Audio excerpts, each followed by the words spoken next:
손가락에도 마디가 있고 대나무에도 마디가 있습니다.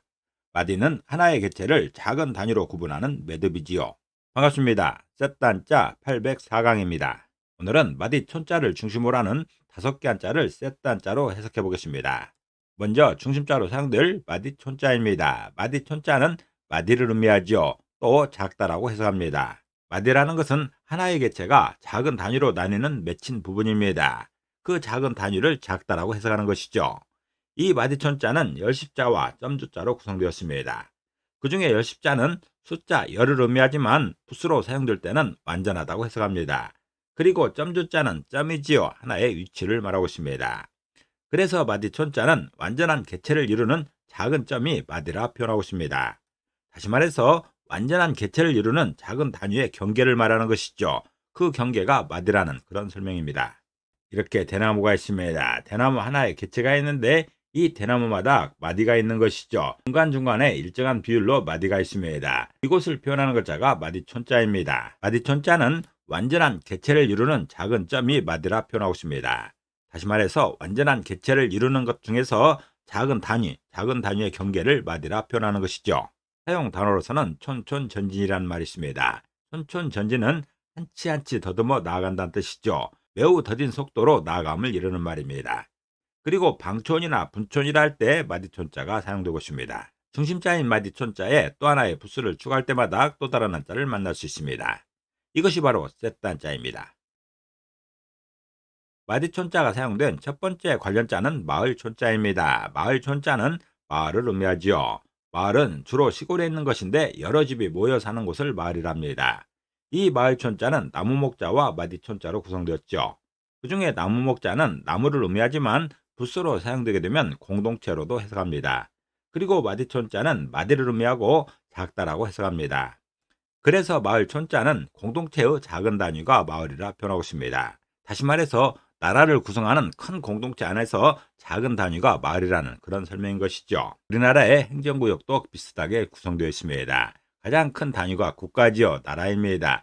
그 다음에 시도가 있고 군, 구가 있고 읍면동이 있습니다. 그리고 가장 작은 단위로서 마을이 있는 것이죠. 이보다 더 작은 것은 가족입니다. 가족을 제외한 국가에서 행정상 편의에 의해 만든 그 단위 중에 가장 작은 게 마을인 것이죠. 마을촌자는 공동체의 작은 단위가 마을이라 표현하고 있습니다.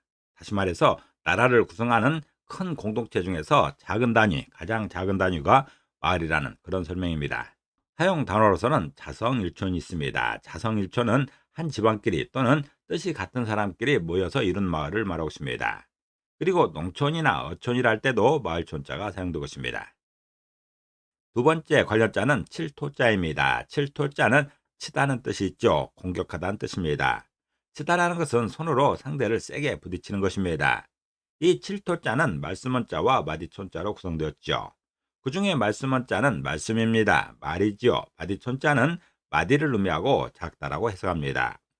그래서 칠토자는 말씀에 작은 기능이 치는 것이라 표현하고 있습니다. 다시 말해서 말은 상대를 공격하는 기능도 있다라는 것이죠. 원래 말은 상대를 공격하기 위해 있는 게 아닙니다. 대화하기 위해서, 화합하기 위해서 있는 것인데 어떤 경우에 말로써 칠 수 있는, 공격할 수 있는 그런 기능도 있다라는 것이죠. 이런 치는 기능은 말의 기능 중에서 작은 부분이라는 그런 설명입니다. 칠토자는 말씀에 작은 기능이 치는 것이라 표현하고 있습니다. 다시 말해서 말은 상대를 공격하는 기능도 있다라는 것이죠. 이 기능은 작은 기능일 뿐인데 이런 기능을 크게 사용하는 사람도 있죠. 그런 사람은 인격적인 문제가 있는 것이죠. 사용 단어로서는 난상토론이 있습니다. 난상토론은 여러 사람이 모여서 어떤 일에 대하여 충분히 서로 의견을 주고받는 일입니다. 그리고 검토나 성토라 할 때 칠토자가 사용되고 있습니다. 마디촌자가 사용된 세 번째 관련자는 헤아릴 촌자입니다. 헤아릴 촌자는 헤아리다는 뜻이 있죠. 헤아리다는 것은 짐작하여 가늠하거나 미루어 생각하는 것입니다. 이 헤아릴 촌자는 마음신변의 마디촌자로 구성되었습니다. 그 중에 마음신변은 마음을 의미하는 것이고 마디촌자는 마디를 의미하고 작다라고 해석합니다. 그래서 헤아릴 촌자는 마음의 작은 부분은 헤아린다고 표현하고 있습니다. 다시 말해서 마음은 가상세계를 헤아리는 그런 역할도 한다는 것이죠. 우리 마음이 하는 역할이 많이 있습니다. 그 중에 작은 부분에서 헤아리는 기능도 있다는 그런 설명입니다. 같이 대화를 하면서 사이좋게 말을 하지만 또 한편에서는 저 사람이 무슨 생각으로 이렇게 말하는지, 무슨 의도로 나한테 이런 말을 하는지 그런 헤아림의 기능도 있는 것이죠. 그런 헤아림을 마음에서 한다는 그런 설명입니다. 헤아릴 촌자는 마음의 작은 부분은 헤아린다 표현하고 있습니다. 다시 말해서 마음은 가상의 세계를 헤아리는 그런 역할도 한다라는 것이죠. 그런 역할은 마음의 작은 부분이라는 그런 설명입니다. 사용 단어로서는 타인유심 여촌탁지라는 말이 있습니다. 이 말은 나는 다른 사람의 심정을 잘 짐작해서 헤아릴 수 있다는 그런 말입니다. 네 번째 관련자는 줄부자입니다. 줄부자는 주다는 뜻이 있죠. 주다라는 것은 물건을 남에게 건네어 가지게 하는 것입니다. 이 줄부자는 사람인변의 마디촌자로 구성되었죠. 그 중에 사람인변은 사람을 의미하는 것이고 마디촌자는 마디입니다. 그리고 작다라고 해석합니다. 그래서 줄부자는 사람에게 작은 부분은 주는 것이라 표현하고 있습니다.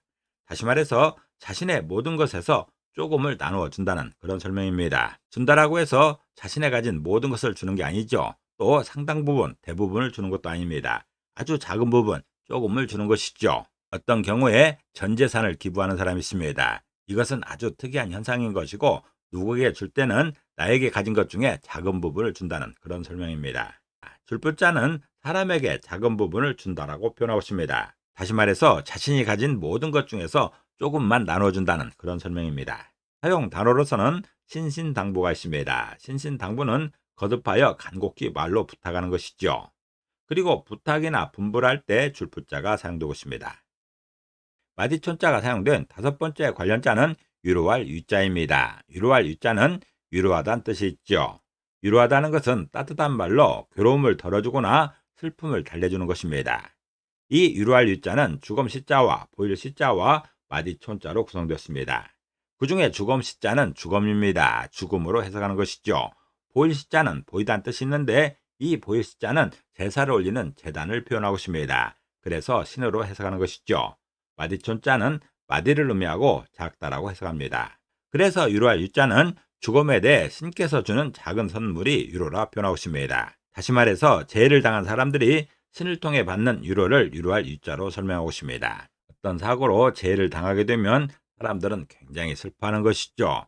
그 슬픔을 위로할 방법이 없습니다. 사람끼리 서로 할 수 있는 위로로서는 한계가 있는 것이죠. 그렇기 때문에 그들이 믿는 신을 통해서 위로를 받기를 원하는 것이죠. 예수를 믿는 사람들은 하나님의 위로가 있기를 바란다고 기도합니다. 절에 다니는 사람들은 부처를 통한 위로를 바라는 것이죠. 위로할 위자는 죽음에 대해서 신께서 주는 작은 선물이 위로라 표현하고 있습니다.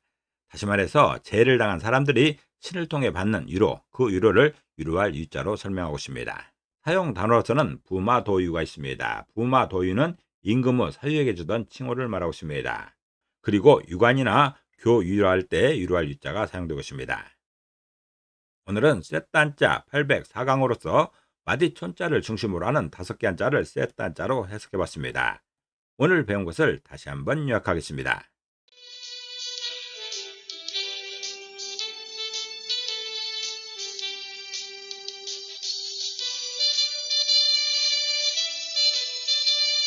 오늘도 평안을 기도합니다. 감사합니다.